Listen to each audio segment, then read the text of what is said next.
there's a number of things you can do. You can go online. You can go on Craigslist or Mandy or Production Hub and look for productions that need people. I would try to meet people. That would be my piece of advice. And don't try to meet people, just meet people. If you try to meet people, it doesn't work that well. If you just meet people, it's a natural thing. But go explore the land, learn the lay of the land. If you get to LA, learn LA. Where's the West Side? Where's the Valley? What studios are around? Production happens all over Los Angeles. So there's not like one specific area you need to know more than others, in my opinion. And then I would start to learn, like, where people go to hang out, go see the scene in Hollywood and just get familiar with the place you're going to be working. I think it's tough if you come out here and you just want to get right to work. You don't really have a lay of the land that you're going to be living and working and thriving in. I think it's essential to get your foundation down packed and then move on to the next thing. But by doing that and exploring the land and meeting people, you'll naturally be moving towards where you want to be moving. You're going to find out more about yourself when you open up yourself to criticism, especially in something that's your work and your art form, where you're putting your creative thoughts and your heart into what you do. And eventually you will get good at taking criticism. And it's the greatest feeling ever. Because when you get to a point where you're putting out work constantly and you have big people in the room over your shoulder in the editing bay looking at your work, making decisions, telling you and giving you notes over and over and over and over again, like, those people come with a lot of value. And if you listen to them, that'll increase your value over time. And you'll become a better version of yourself than when you first started. It's natural to start off, and I believe it's natural to start off and kind of not want to hear other people's criticism. It's a very vulnerable stage when you start doing things under your passion, because it's labeled as your passion.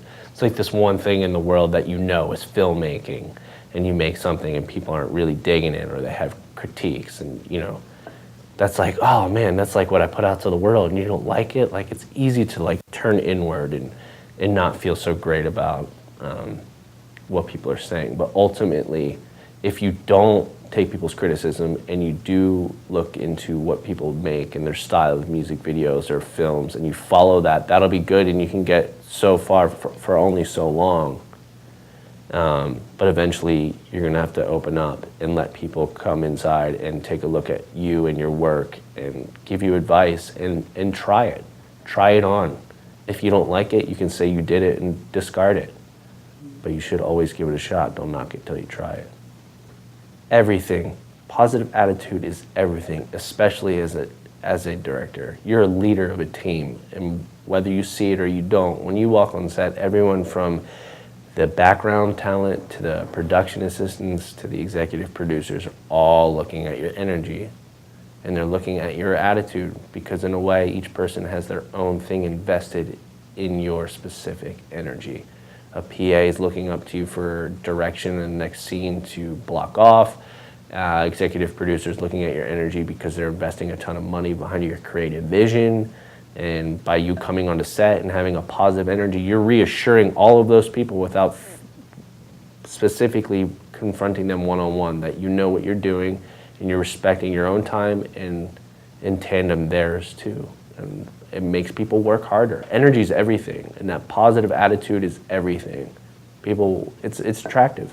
People want to work harder. If I walk on set and I have a positive attitude and I'm pumped about this short film that we're directing today, I'm going to get that from my crew. If I walk on the set and I'm bummed out about it, or I'm stressed, which I'm always stressed, you just conceal it well, then it's going to rub off on other people, and they're going to feel like maybe they can be that way too, or they're going to put less in value and importance into what we're doing. My advice to that is, if you want to be a filmmaker or producer at a young age, and you're still in school, find a way to make your own stuff, and just start there. Start there. Make your own stuff, and just keep making your own stuff, and go on YouTube and learn tutorials and new tricks and editing, and push yourself and do things yourself and make your own equipment and your own rigs, and just understand how and why these things work the way they do, and go see lots of movies and ask yourself, why did I like this movie? Ask your friends, why did they like it? Ask them why they really, really liked it, and understand more about the craft, and take your time to, explore that, especially at a young age, because that's a unique time to be interested in doing film. Because when you get out to Hollywood and LA, everyone, all the older producers, they want to know what younger people think. So when you're 16 years old, you're a target market. When you're 18 years old, you're a target market for producers in Los Angeles. That's a prime time to be tapping into why you're passionate about what you're passionate about. You got it. That's what I would tell myself. Because at 16 years old, I was looking to a lot of people for a lot of things. But in all actuality, I had it all along. I had what it took to do the things I wanted to do. What I was doing wrong was constantly seeking other people's approval. And over time, I just realized you don't really need that stuff. You really just need what you're passionate about. And those can be people too, but they'll fall into place. Just to understand that you have it. At 16 years old, if you want something, you want to do something at any age, go do it. Go do it. Because it's you and your passion, and that'll get you everywhere if you stay true to it. I wish people would have said, it's okay to do your own thing.